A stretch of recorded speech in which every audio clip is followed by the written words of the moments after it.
Children, आज हम BCom same one statics की पेपर स्टाइल के बारे में डिस्कस करेंगे। मैं आपको पेपर स्टाइल भी बताऊंगा और ये भी बताऊंगा कि आपको कौन सा चैप्टर करना चाहिए वो बेटर है, और कौन से चैप्टर में से कौन सी थ्योरी पढ़नी चाहिए वो भी मैं आपको इम्पोर्टेंस देने वाला हूँ इस वीडियो में। तो ये वीडियो पूरा देखना तो आपको अच्छे से समझ में आएगा। ओके, तो सबसे पहले हम स्टैटिक्स की पेपर स्टाइल के बारे में समझे। तो उसमें 4 यूनिट है। फर्स्ट यूनिट में दो चैप्टर हैं। एक है लीनियर कोरिलेशन एंड सेकंड है एसोसिएशन ऑफ एट्रीब्यूट्स, बराबर ना।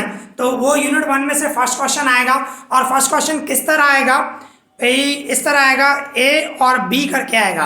और ए में भी देखोगे ना तो 2 क्वेश्चन होंगे, एक क्वेश्चन थ्योरी का होगा और एक क्वेश्चन में सम होगा, और वो दोनों 5 मार्क के होंगे, टोटल मिला के 10 मार्क का होगा।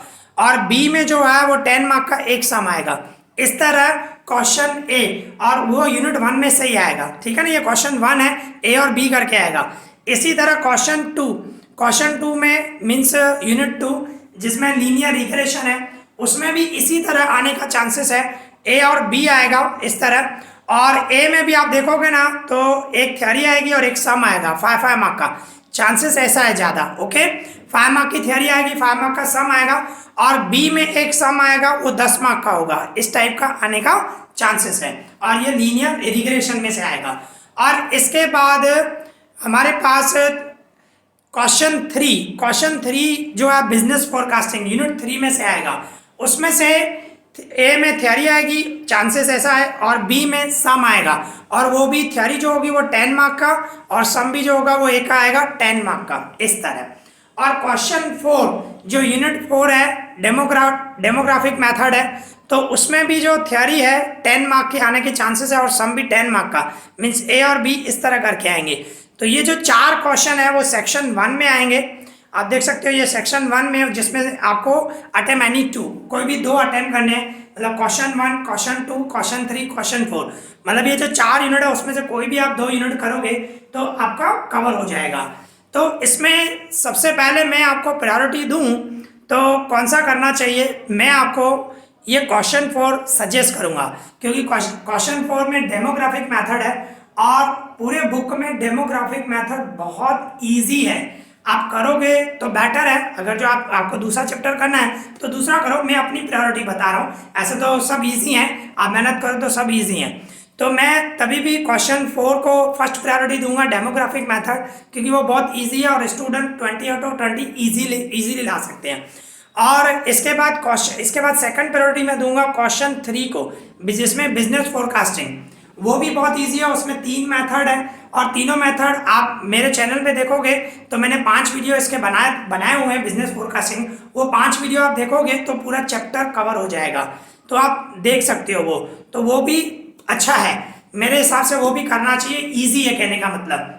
और डेमोग्राफिक मेथड के मीन्स ये जो क्वेश्चन 4 है डेमोग्राफिक मेथड जो है उसके भी मैं वीडियो बनाने की कोशिश करूंगा, आपको जल्दी से जल्दी पहुंचाऊं। तो मेरे चैनल से आप जुड़े रहना, ओके, कोशिश जरूर करूंगा। और इसके बाद अगर जो आपको ये जो linear correlation and linear regression है वो आप 12th स्टैंडर्ड में करके आए हो, उसमें मेथड थोड़े ज़्यादा हैं, पर अगर जो वो आपको ईजी लग रहा है तो आप उसको करें, ठीक है।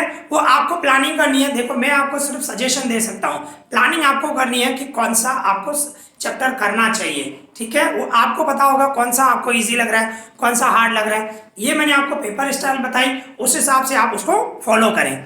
ये तो हुआ सेक्शन 1। अभी सेक्शन 2 में आप देखोगे तो सेक्शन 2 में जो है वो एमसीक्यूज आएंगे, और एमसीक्यूज 10 मार्क के आएंगे, और उसमें भी आपको 5 एमसीक्यूज करने होंगे। हो सकता है 8 एमसीक्यूज है, 8 में से 5 करने हो सकता है 10 हो, 10 में से 5 करने हो, ऐसा हो सकता है, ठीक है ना। तो ये तो वही पेपर स्टाइल। अभी मैं आपको बताऊं कि आपको पढ़ना क्या चाहिए। देखो स्टेट में थ्योरी कंपलसरी करना, थ्योरी हर एक क्वेश्चन में आएगी, तो थ्योरी को मीन्स करना मतलब करना कंपलसरी, ओके। तो वो थ्योरी में आपको क्वेश्चन दे देता हूँ, मैंने इंपॉर्टेंट लिखी है, यही करना जो मैंने दिए हैं, पर किसी किसी चैप्टर में ज़्यादा है, किसी किसी चैप्टर में लिमिटेड है, तो वो जो आती है तो वो देना जरूरी है। तो ये देख सकते हो important theory questions for statics मैंने दिए हैं, ये यूनिट 1 आप देख सकते हो, ये यूनिट 1 में मैंने दिए हैं, थोड़े ज़्यादा क्वेश्चन है पर करने पड़ेंगे क्योंकि कुछ भी आ सकता है, ठीक है ना। अगर जो कोई भी आप यूनिट कर रहे हो तो वो पूरा करें तो बेस्ट रहता है। तो यूनिट 1 में 2 चैप्टर है, लीनियर कोरिलेशन और दूसरा चैप्टर है एसोसिएशन ऑफ एट्रीब्यूट्स। तो एसोसिएशन ऑफ एट्रीब्यूट्स में सिर्फ मैंने 2 क्वेश्चन दिए हैं। ओके, इसके बाद यूनिट 2 में लीनियर रिग्रेशन है। तो इसकी इंपॉर्टेंस ये है, ये जो पीडीएफ फाइल है मैं आपको डिस्क्रिप्शन में दे दूंगा, आप वहां से डाउनलोड कर सकते हैं और यही क्वेश्चन आप थ्योरी के पढ़ना तो इसमें से कवर हो जाएंगे। ये यूनिट 2 में भी थोड़ी ज़्यादा है। इसके बाद यूनिट 3 बिजनेस फोरकास्टिंग के 3 क्वेश्चन है, ये मोस्ट इंपॉर्टेंट है, इसमें से आने चाहिए। ठीक है, इसके बाद यूनिट 4 में डेमोग्राफिक मेथड एक क्वेश्चन दिया है, आई थिंक नीचे और भी हैं। हाँ, ये है क्वेश्चन 1 और 2 में ये टर्म्स हैं उसको एक्सप्लेन करना है। ठीक है ना। तो ये जो पीडीएफ फाइल है मैं आपको डिस्क्रिप्शन में दे दूंगा। तो ये तो मैंने थ्योरी आपको दे दी, पर जो सम्स है देखो, स्टेट में जितनी प्रैक्टिस करो उतने कम होते हैं, क्योंकि प्रैक्टिस करना बहुत जरूरी है। हर एक क्वेश्चन में थोड़ा बहुत ट्विस्ट होता है, तो प्रैक्टिस करोगे तब आपको पता चलेगा कि उसमें क्या ट्विस्ट है। तो उसमें सम में मैं इंपॉर्टेंस नहीं दे सकता, तो उसके लिए आपको प्रैक्टिस करनी चाहिए। तो ये वीडियो मैं समझ रहा हूँ आपको अच्छा लगा होगा, और प्लीज़ लाइक करें, शेयर करें एंड सब्सक्राइब करें एंड मेहनत करें, अच्छे मार्क्स लाएं। Best of luck for the exam. And इस वीडियो में इतना ही। Thank you for watching this.